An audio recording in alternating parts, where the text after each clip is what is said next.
Good evening, everybody. Just after 7 o'clock on a Monday night.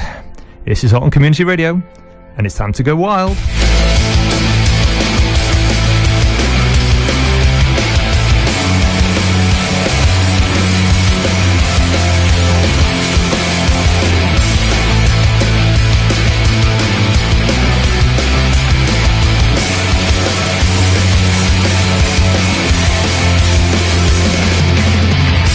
Well, it might be roasting outside, but if you want to cool down, go and find your nearest ice hockey place, ice rink, wherever, and go and have some fun. Good evening, Doug. Good evening, mate. Oh, my, I'm absolutely boiled after another week.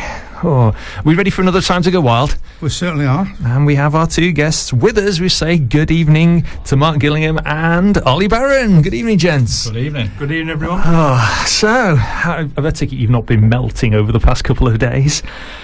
Just about avoided it. I thought it'd be a bit cooler in here, Carl. We're expecting some aircon. Yeah. Oh, sorry, guys. Yeah, we couldn't quite get that far for it, but yeah. So it's all been fun. We're going to be bringing you a little bit of news and events over the last week.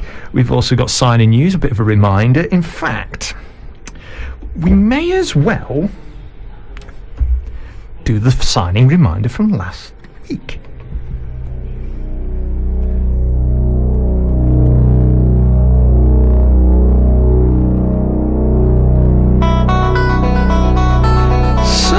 Those of you kept your eyes online last week, so we actually had an extra signing announced on Thursday night. Doug, tell them a bit more about it. We had a bit of a clue put out by the Widnes Wild on who it was going to be. I don't think anyone could have guessed who it actually was. It's a young man called Elvis Velds, who's going to be wearing number 42 this year. He used to play for the team that Mark Gillingham used to manage. Yeah, he played for us at the File Flyers, but I played with him before that as well with the Lancashire Raptors. He came over from Latvia to Lancashire to move in with some family. And first training session we had with him, we sort of wondered where he'd come from, because he's a 6'5", sort of 200-pound forward with a 100-mile-an-hour slap shot. And you don't get many of those hanging around Blackburn, so no, you definitely don't do that. So he appeared and he stuck with us for a few years. So a bit more about the guy, Elvis, he came directly from Latvia to Blackburn and stayed with us for a few years and played with us at Fylde as well. He played for the Latvian junior national team. Went to the World Junior Championships with them in Canada. I think he was on one of the first ever Latvian teams to beat a Russian national team. So if you're a Latvian who beats a Russian, it usually goes down pretty well down in Latvia. So, but yeah, he's a 6'5" forward. Puts up a lot of goals. Physical. Got an awesome shot. Not afraid to drop the gloves if he needs to. Bit of speed. He's got a lot of speed. Big guy, rangy guy. We played on a really small padding at Fylde, so didn't really get a chance to show his skating. But now we've got a bit more ice to work with. We'll be able to see a bit more from him. Oh, I'm looking forward to it. Ollie, you know much about Elvis then? Well, I were after a second import, so I had a bit more depth to the squad. And looking around after speaking to Mark and Bobby, because Bobby Corns, another Wild player, obviously played with him in Fylde. He was the right fit. I've seen him play a couple of times, but it was mainly on Mark and Bobby's advice to get him signed up. So he's a big strong forward. He's very aggressive, so it adds another dimension to the squad. Well, so there you go, guys. I'm looking forward to it. I think you are, aren't you? Certainly are. Yeah. Yes. So 6'5". We'll have one of the biggest squads, can't we? I mean, when you had the likes of Simon Offord and Andy Turner last year at the back, I mean, there were players who would go up against those guys and then think twice. I mean, now you've got a bit of size up front. It's definitely going to mix things up, particularly going forward, a bit of forechecking. Yeah. So, well, we're going to have a little music just to ease us all into things. And our dear coach, Ollie, has picked a couple of ditties. Ollie, what's the first one we're going to have tonight? So the first track we've got is Pump It Up by Elvis Costello.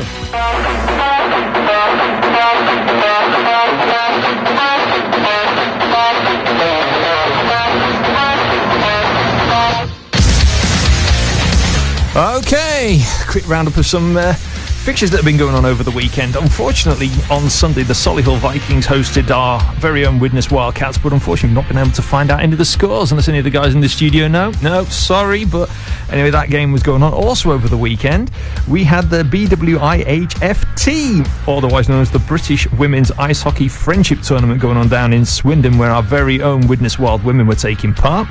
It made up of 16 teams, 12 senior and 4 under-16s. Well, our Wild women won 5, drew 4 and lost 2 in the group stages, making it through into the semi-finals, winning 1-0 against Streatham. Unfortunately, the final against Swindon, they lost 3-0, but to quote them from their little bit online, we came to Swindon, we scored, we conquered, well, nearly, but well done to the girls. Absolutely fantastic, a wonderful way to continue off the back end of your season. Oh well, Doug, what's up and coming? Up and coming, right, we've got no more ice hockey in June, unfortunately. Bit of a dearth there. So 1st and 2nd of July we've got Wreckfest at Ice Sheffield. And on Saturday the 8th of July we've got the Riverside Raiders away to the Blackburn Buccaneers.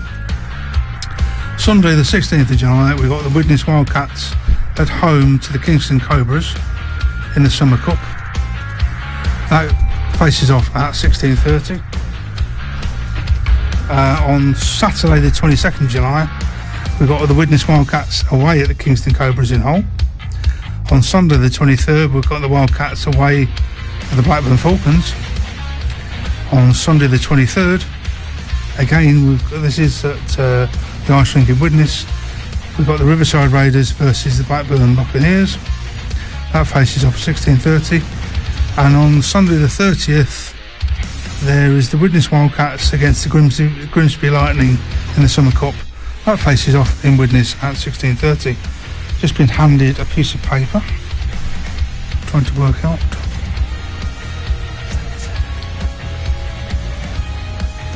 Alright, the score. The Solihull Vikings against the Wildcats was 7-0. And actually, we've just been passed another bit of information, thanks to a few people for sending messages in. The Wreckfest actually is in Nottingham this year. So, yeah, sorry about that. We were going on a bit of duff information, so there you go. We've been corrected. So thank you very much for all the people who've been listening in to correct us with this. It's always appreciated. It's nice to know we actually have a listener out there. Well, time to open up the floor a bit after that. So, guys, it's time to be interrogated. Tell us a bit about your careers then, Mark. Come on, start off with you.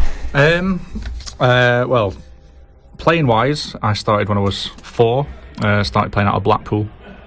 I'm third generation of my family involved in ice hockey, so there's not many of us about in the country that are third generation. My granddad used to play in the mid to late 40s. And my mum was an administrator at Blackpool, so I've been around ice rink since I was about 6 weeks old. So there was never really any kind of danger of me not playing hockey. I think my grandma was a professional figure skater. I think she'd have preferred to put figure skates on my feet, but I managed to dig in for the hockey skates. So basically, you were born with a pair of blades on. I basically was, yeah. From about 2 years old, I had skates on my feet and a stick in my hand. So I started playing at 4. Moved to Blackburn about a year later and played there, just recreationally until I was about 8. Went through their junior system, playing for their teams until I was 19. Played for their senior teams, and then moved to Fylde when the rink opened in Cleveland. But coaching wise, I started at 16. I had my first junior team in Blackburn at 18, and then just came through the junior system there coaching. Did some work with some of their senior teams as well. Coached every age group from the under-10s up to the under-18s, and then when Fylde opened, I took their player coach's role, and I've been coaching in the National League ever since then. So it's been a long process, but it's been an enjoyable one. I mean, you then, of course, when Fireflies folded, ceased to be for reasons that you know of course, the chance came to come to join everyone down at the new rink in Widnes. And how did that feel and differ? Well, I got a phone. I was on holiday in New York when I got a phone call from Mick Corn saying that he'd been to see the setup at Widnes and he'd put an offer in about setting up a team there and it had been accepted, and would I be interested in coaching? And knowing a little bit about the setup in Widnes and the kind of rink that was there and the ambition, it was a bit of a no-brainer, really. I'd wanted to step back from the playing side of things, so I was able to do that and still keep a coaching job in the National League. We had budget that we'd never really had before. We had the potential for crowds that we'd never really had before. A decent sized rink.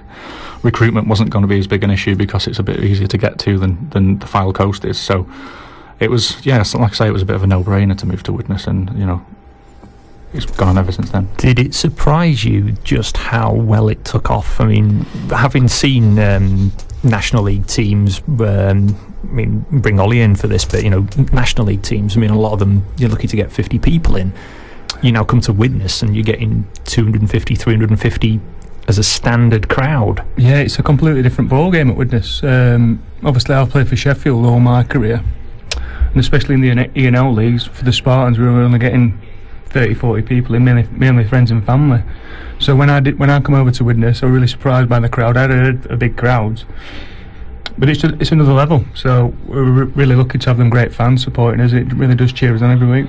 Did you find it a bit of a culture shock, both of you guys? All of a sudden you're not just having 50 people in and a little bit of if someone scored and something happened, you're getting noise. It is a culture shock for the level we're playing at. I've played in EPL for the Scimitars, and Widnes were getting better crowds than some of the games I were playing in EPL, so it was really surprising.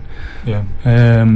But no, it's great. Yeah, and I'm a bit of a rugby league fan as well, so knowing the kind of sporting background that Widnes and the Halton area has, then it probably wasn't as big a surprise to see a lot of people taking a new Widnes team on board, but you can never be too sure when you move into that kind of situations. The fact it's become quite sustainable as well. It is remarkable. As listeners know, I started my hockey involvement over in Hull, where you had a senior team and the Jets, who were the National League team, and poor Jets, as like with the Scimitars at times, or the Spartans and the Senators, they were lucky to get 50 people in the door.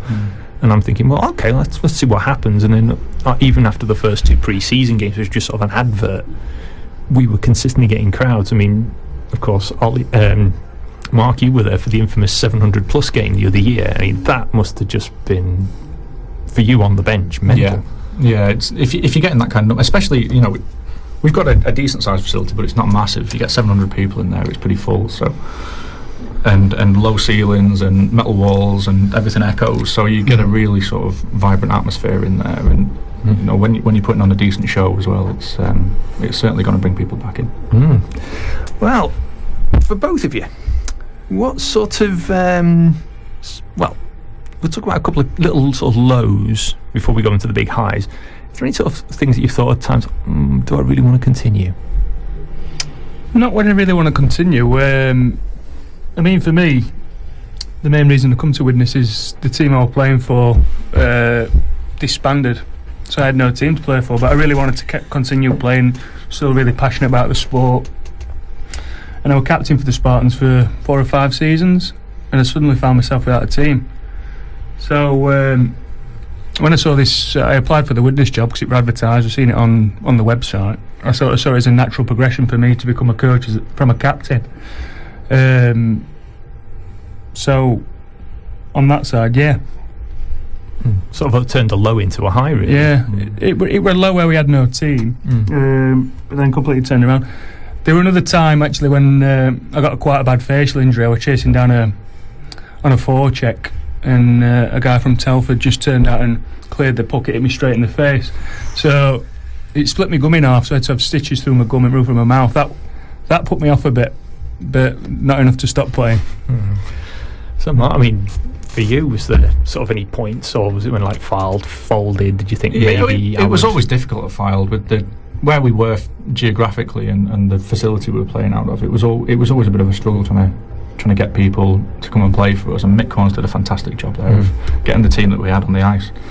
We knew that it wasn't really sustainable there over the longer term, I think. So when it came to an end, it was at a point where we just couldn't continue it. But then we obviously had a big plus of coming to Widnes. But then again, 2 years after coming to Widnes, my work commitments meant that I couldn't really carry on with my head coaching role. So to take a step back from that as well, but keep involved. It was a bit of a negative, but then being able to stay in the club, it was a bit of a bounce back as well. I mean, of course, as everyone who's involved with Widnes Wild knows, the big high of the season, we missed out against D-side, but my goodness, the boys did good over at the playoffs. I mean, that must have just been something special for you. Yeah, as players, that's everything you want to do. Is when you're playing the game, you play to win. You play to win trophies. So although we did set out to win the league, and unfortunately lost out on that by a couple of points to Blackburn, and then to take D-side into overtime, I thought we really upped his game in that game compared to the rest of the season. But we had to get something out of this year. It was about time Widnes won some silverware. So to win the playoffs, it's definitely a highlight, and it's something we can build on for next year. I mean, I said it last week. I mean, I couldn't even listen in. I just had to wait for the final result. I couldn't even go. But everybody who went, you could see how much from all the photographs and everything. And you guys were, of course, all there, and we spoke about it over the last couple of weeks anyway. And it was just something special for such a relatively young team. Yeah. So, another one then. Rinks that you hate playing on and rinks you like to play on. There's not really I don't like playing on. I mean, there's obviously the rinks with the surfaces that aren't too nice, so you've got your Whitley Bays and things like that. But when you go to Whitley and the crowd's really up against you, me anyway, I rise to that. So there's not any I really dislike playing on. Bradford's similar, but they do a great curry after just across the road. Doug, I've seen you in there having your curry after. Oh yeah. So yeah, there's not many I really don't like. There's obviously you have to adapt your game to surfaces that aren't as good as others, or different ice pad sizes. But no, what about you, Mark? I'll take it from a coaching point of view. There's rinks that you probably don't really want to coach at as much as other rinks. You know, if you go to Bradford, you can't see the two ends of the ice very well. You can see the middle three quarters, but both ends are a bit difficult to see. And Hull's sometimes a little bit difficult to see because of the situation you're in. There's other rinks that are, not a lot of space for coaching on, but on the whole, I think we do a pretty good job of putting games on in as many places as possible in this country with the facilities that we have available. So yeah, I can't really have too much of a go against anybody because they're all putting teams on the ice. Come on, Doug. You must have a couple. You just taken my one.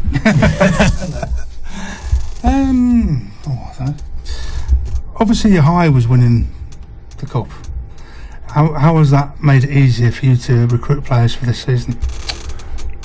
Well, like Mark said, I don't think Widnes has ever really had any problem recruiting due to his fan base and his facilities. But yeah, I have had loads of players contact me wanting to play. So it's something we need to build on to push on for next season, because ultimately we're trying to win the league next year. So yeah, it has helped. It's a platform to work on, and there's still signings to be made and announcements to be made. I'm still talking to a few players. So a few of the ones from last year coming back again. You'll see on the announcements that we'll put on the website. I'm not giving no radio freebies away. We're not going to have too many exclusives just yet, but we're here to get them out there. We're going to take a little break. People listening in, that's what it is. Yeah, take a quick break just for a few public service announcements. So we'll be right back. This is Time to Go Wild on Halton Community Radio 92.3 FM. This is Time to Go Wild Radio here on Halton Community Radio 92.3 FM. Of course, we are also available on the internet, www.hcr923fm.com. If you check on there, there's also the Listen Live option. We also have the TuneIn app. We have Twitter with the newly formed Twitter account at TTGW Radio. You can also use that as a hashtag. And we have facebook.com/TTGW Radio. Give us a like and you can drop us messages through that. We also have an email, radio@widneswild.co.uk. So if you have questions for our guests at any time during the week, you can just drop them into there and we'll pick them up for you. Well, what have we got coming up now, Doug? Right, well, one of the things that happened at the weekend was there was the end of the Manchester fundraising auction, which was all the shirts that were used by the players on the 10th of June were auctioned off, and there was also a Justin Bieber ice hockey stick and a referee shirt. Now, the total for that raised by the whole of the auction was £6,000, which is no small amount for an event that was advertised in hockey and was at the end of the season when it's quite quiet. And the two Widnes players, Danny Bullock and Lee Kemp, whose shirts were auctioned off, came up with a combined total of £350. So that's great from our point of view.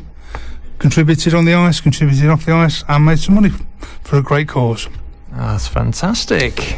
Right, coming to Ollie now, because Mark's had a little bit of a say now. Ollie's smiling ruefully. Tell us a little bit about your history, mate. My history, well, I'll start off. My Monday to Friday 9 to 5 job is I'm a graphic designer, so that's my trade job. In terms of my hockey playing career, I started playing in 1996. That was my first hockey school. I sort of followed on from Will, my older brother, and played for the Wild last year. He started to go. My dad took him to go and watch the Steelers when they first formed. So I think it's sort of natural as a younger brother to want to sort of follow in your brother's footsteps. He started playing for Sheffield at the Old Queen's Road rink. So next thing I knew, I were in skates and I was playing. So I've played for Sheffield from under 10s, every age group, up into seniors, ENL, EPL. Played the odd game for the Steelers in the cup game. Represented GB at the Winter Universiade, the student games in China in 2009. That were a real high. That were a really good experience. So after playing a few years in EPL, I dropped back down to ENL due to work commitments. And like I just briefly said before, I was playing for the Spartans, the ENL team out of Sheffield. And now I'm the player coach of the Widnes Wild, the Wild ones. And that's where I am now. So I've been playing for the best part of 20 years. And I'm still as passionate about the game now. So that's where I am. So how did you find your first year in the coaching role? It's difficult. It's harder than what I expected. Trying to play and coach is not an easy task. Mark were a vital part of last season's coaching staff. So obviously we'll plan and implement systems on training and things like that. But when I'm on the ice, obviously need Mark's eyes when I'm playing, so I can't see everything that's happening. But overall, a really enjoyable experience, and that's why I'm back here next year. So yeah, we're really good. Yeah, we appreciate you coming back as well. So getting on to, for both of you really, in the game there's a certain level of violence. So what's your opinion of it? I was never any good at it, so I think I dropped my gloves once in about 600 games and it didn't end very well, so I'll leave it to other people, but it's always been there. It's going to be difficult to get rid of it, and it's a passionate game, the speed of the game and the physicality that that occurs during a hockey game. Tempers are going to boil over. I think it's usually a natural reaction, but you're getting some teams now who are putting players on benches who are just there for that. They're not seeing any ice apart from for that, and I don't think there's really any kind of need for that in some teams. The guys on our team who do drop the gloves sometimes all get regular ice time. They're all getting proper shifts, and they're all regular part of our team and all have other values. So as a spectator, you do spot the players who are only there to come on and hassle people or come on and power plays. You're not talking about Mike Mayer, are you? No. Well, my mate Mike is wonderful. No, I mean, if you're specifically talking about fighting in hockey, there's definitely a place for it. Things, like Mark said, things do boil over, and it is a passionate game. So, if something needs to be happening, there's certain players on our squad that'll step up and do it. But we don't go out looking for it. It's just in the heat of the moment thing, or to protect your teammates. Well, from a spectator's point of view, you can always see you can have a really hard game, but at the end of it, you always shake hands. Yeah. It's things that happen on the ice stay on the ice, and often after the games in our league, we more than likely have a beer with the opposing team in the bar after or something like that. So it's all in the nature of the game, really. That's good. So have either of you got any inspirational players? Mine's probably more from a coaching standpoint now. In that, when I was growing up, I was really fortunate. growing up at Blackburn, we used to get a lot of Manchester Storm's players. Their kids used to come and work with us. So a guy called Kurt Kleinendorst, who was the head coach at the Manchester Storm, who's now a head coach in the American Hockey League. He used to be one of the assistant coaches in our team as kids growing up. Same as a guy called Dave Morrison, who was the Manchester Storm captain back then, who's now the head of amateur scouting for the Toronto Maple Leafs.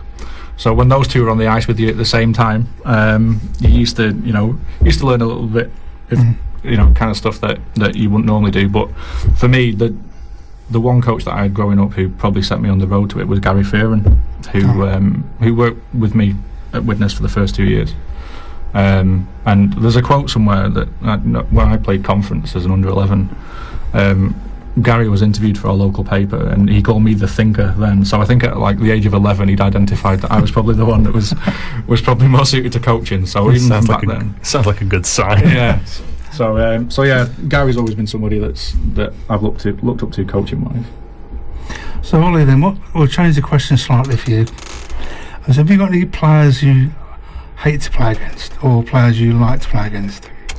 Often the players that you hate to play against are the ones you want to play against. There's not any players in our league that we really hate to play against. Love to play with. Stu's he's been my line mate for a couple of years.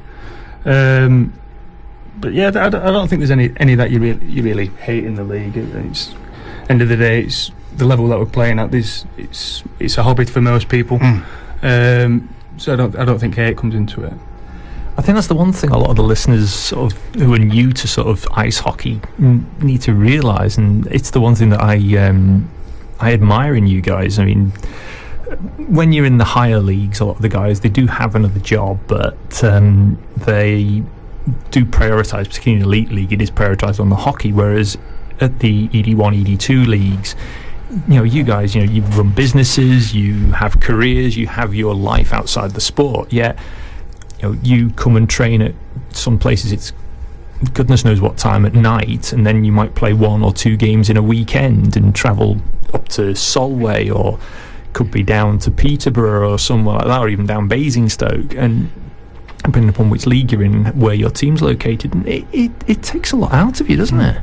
Yeah, it does. And I think, especially with us both having the coaching side of things as well, when I was the head coach's job, it was 20-25 hours a week on top of my day job, just sort of going over planning sessions and then games at weekends and going over the video that Colin produces and making sure that we're using the right information to make our decisions. And when you're adding that onto a full-time job as well, it takes up an awful lot of time. So that's why you get people stepping away. I know this week Perry Doyle stepped away in Solihull for similar reasons. So it's not just a one-off thing. The kind of commitment that you require is huge, but you've got to take the rewards that you get from that as well, I think. Yeah. So I mean, Ollie, from a player and also now as a coach, I mean again for Mark, when you came to Widnes, you gained video, and how does that improve the way in which you can then look at a game from each week? It's a vital tool that we started using,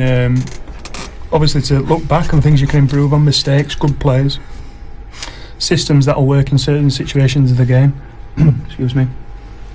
So it's just a big plus for us, isn't it, Mark, on the coaching side to review stuff. Yeah. Sorry, just confirming about music. So anyway, we'll take a little break for a little bit more music, and it's another one from Ollie. What have we got now? We've got The Boss by James Brown.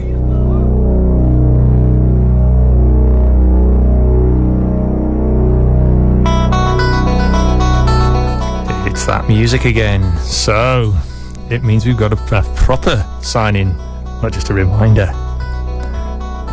Doug, Ollie, give us some build-up. The next signing for the Widnes Wild, we've played against him a few times. He's been around for a few seasons. I can't really give too much more away without saying who he is, so I'll pass it over to Ollie.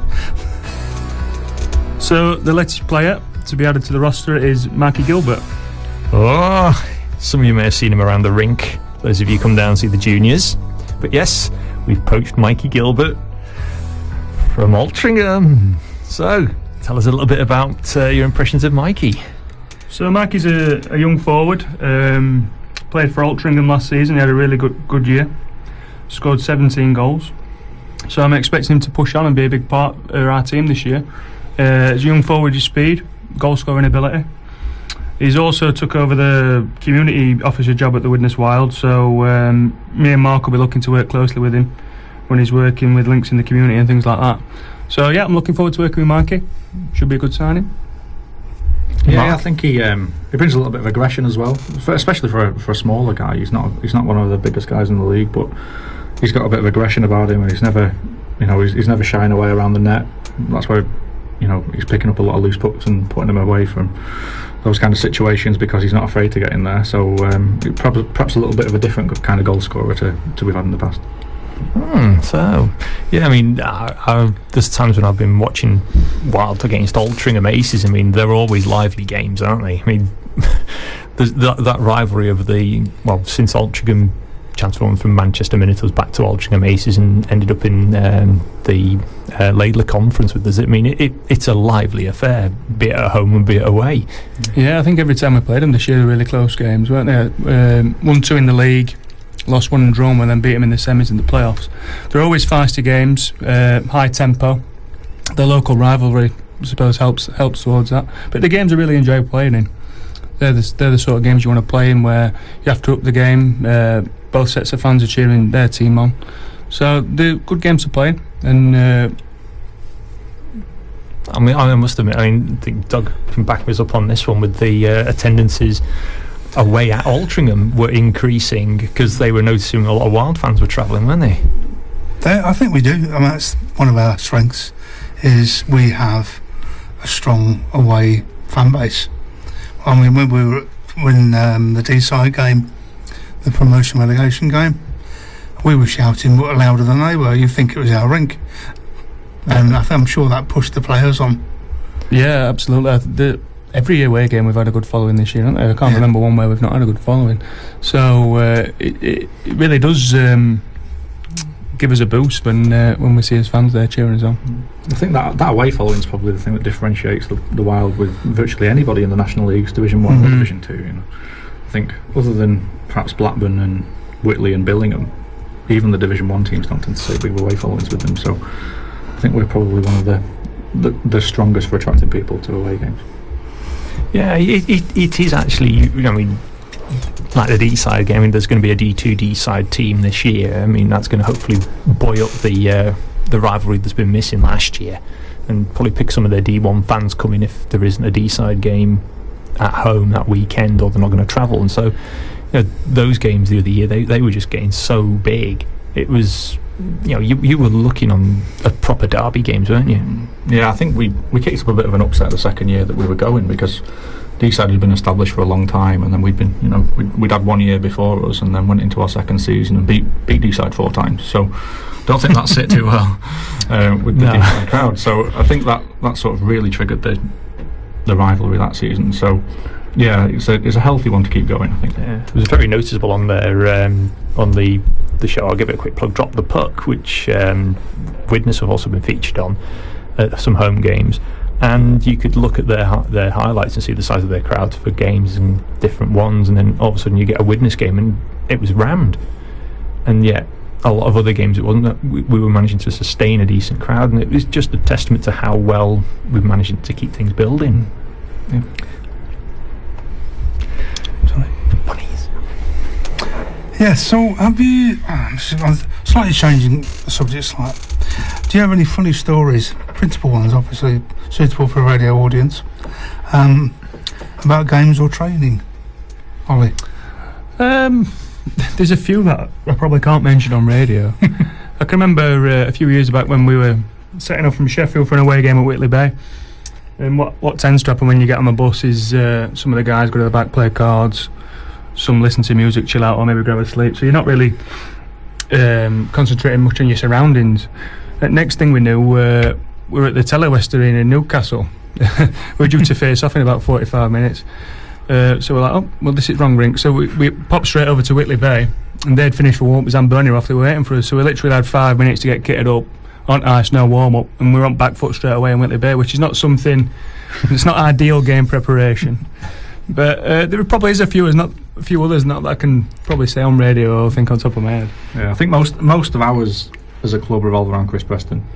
Calamity Preston again. Yeah, and I was with Chris at Blackburn as well before we started at Widnes, and he did once leave his wife Donna and Callum, his son, at Sheffield on an away game, and forgot that they were there, and we had to go back for them on the team bus. But another one with Elvis Feltzer when we were at Fylde, it was a tiny little rink, and it had netting around it. It had been thrown pretty quickly. I think it was originally designated as a bowling alley, but they put an ice rink in it instead. And if you've got someone who shoots the puck at 100 miles an hour and netting, it doesn't always work that well. And he once shot a puck towards the entrance part of the rink, and it missed the net but went through the netting, and then also went through the dry wall that Skate Hire was, and ended up in one of the skate bins in Skate Hire. So yeah, he's got a shot on him. So guys, there you go. They've got to worry about. Maybe we need to order some extra plexiglass for Widnes then for this coming season. Actually, yeah, I was over. I think I was in Hull. Yeah, it was the game we had. I was over for the women's game in Hull, and I noticed somehow they'd actually had to replace one of the pieces of plexi, but they put it behind the goal piece on one of the sides because they couldn't get the right piece at that time. And that sort of thing happens, doesn't it? It does, yeah. I remember George Crawshaw once broke a piece of glass on training, and I don't know how he did it. I think the puck must have hit flat rather than on the edge, and it just shattered into a lot of pieces. It was when Scott McKenzie was there, and he wasn't very happy that we'd had to. We had it at Blackburn as well in that D-side game. A piece of plexi were out, weren't it? We had a bit of delay to face off. So yeah, them things do happen. So I mean, we've had. You've said about some nasty injuries. I mean, of course, Wild fans will be aware of the unfortunate injury that Pavel Valles took in Blackburn the other year. I mean, it was quite a horrific injury. I mean, in terms of injuries, have you come across any, I'll call them silly injuries, that you've had or someone's had that stopped them playing? I don't think so. I once went on a hockey school in Hull and got injured playing golf. So the hockey bit wasn't a problem. It was when we went and played golf, which is like the most docile sport in the world. That's when I got injured, and that put me out for a little while and required quite a bit of surgery. But I can't think of anything I found that's stopped any of our players from. No, I mean, you get the obvious accidents or changing room pranks where we might put some tape on bottom of someone's skates so when they step on the ice, but no silly injuries, so to speak. Yeah, we know about that one. I mean, in fact, we've actually seen it once where the referee went on with his skate guard still on, fallen onto his backside. Have either of you ever took out one of the officials by accident? Of course. I can remember rimming a puck away at Telford.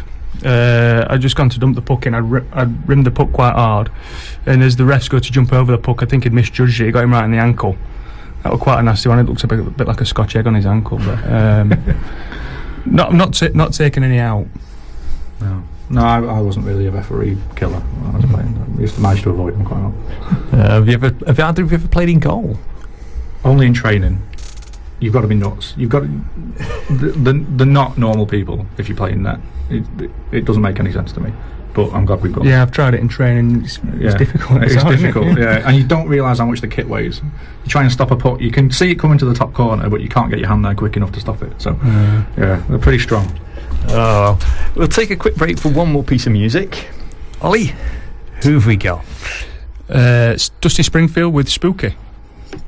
Right, well, we're into the off-season at the moment, but I presume the off-season is quite a busy time for you guys. Yeah. Obviously, after winning the playoffs, we sort of take a bit of a break. 'Cause it's been a long season.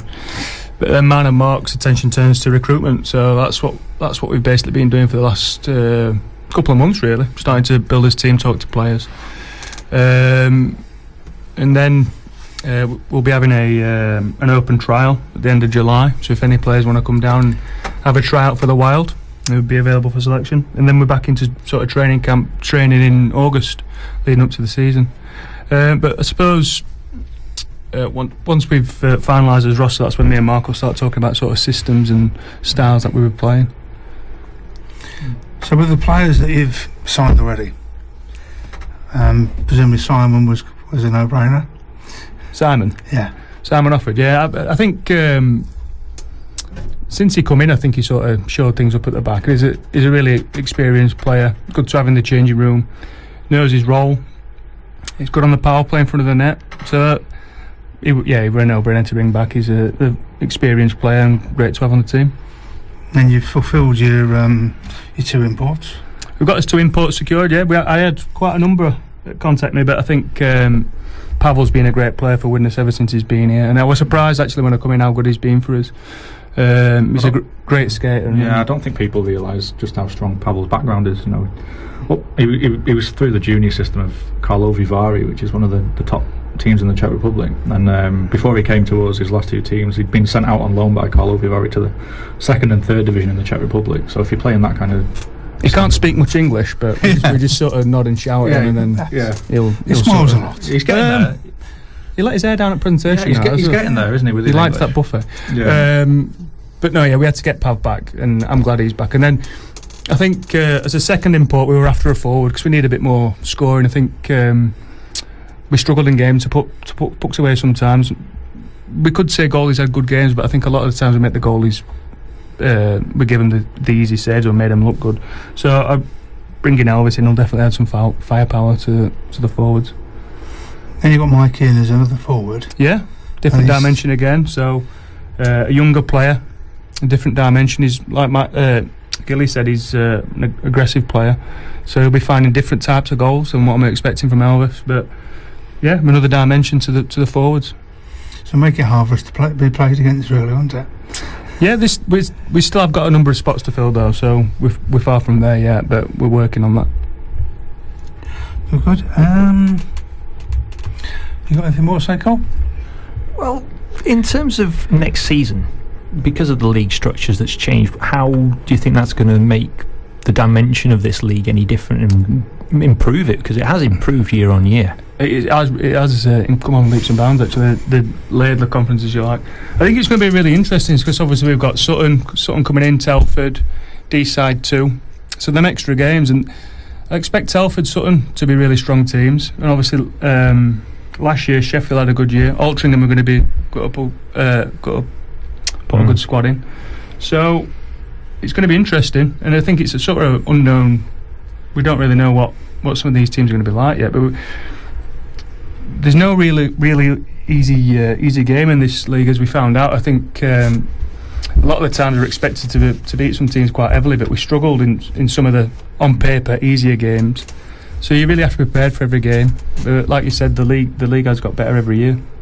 With the changes in D1, I mean they're quite dramatic in a way with the teams that are both in North and South. I mean, you've gained the Steel Dogs and the Hull Pirates into the what we commonly call ED1, the Morley Conference in the north, and that really has got a lot of teams that are going, oh, hang on a minute, and you're looking at some of the signings they've brought back an awful lot of their players from last year. Particularly, I know with Hull Pirates they've brought back most of their team from last year. If you look at the Telford team as well, you've got Hull and Sheffield who have kept that same structure, but the team in Telford, it's not the Tigers as it was last year, but you've still got a coach there in Tom Watkins, who's one of the best coaches in the country, that's leading that team. So there's 3 teams that have gone into that league that are really going to. It's the Brits as well, the Brit packs that are so strong in that higher league. In the EPL, they've all basically dropped down to the new form league, so them teams are going to be really strong. Apologies there, forgot about Telford. Blackburn will probably be quite strong as well, won't they? Blackburn are signing a really good team. I know Dunk's from my Sheffield days, and he nicked a few players off me that are after this year, so not too happy with him. Well, I know Luke Boothroyd, he's from Bradford way, isn't he, Luke? Yeah. But he did a lot of stuff with the whole junior system, former whole senior player, and he's played in different leagues over in the States as well, and of course former Manchester Phoenix player, and so they're going to have one heck of a team at Blackburn this year. Well, it's about coming due to the roundup for the evening. Thank you, gentlemen, for coming. Hope you've enjoyed it. Yeah, it's been good. It's been good. We'll come back if you want. It's been a good night, hasn't it, Doug? Certainly will. We'll invite them back. Yes, and welcome back. Makes our job easier. It does. We'll have them back anytime, especially throughout the rest of the season. Of course, we've got plenty more to come between now and the start of the season. Of course, we've got more games coming up. We've got a few more from the fixtures, as you heard earlier in this show. But for Time to Go Wild Radio, we're about looking at it for another week. My goodness. So, Doug, looking forward to next week? So they are. Good.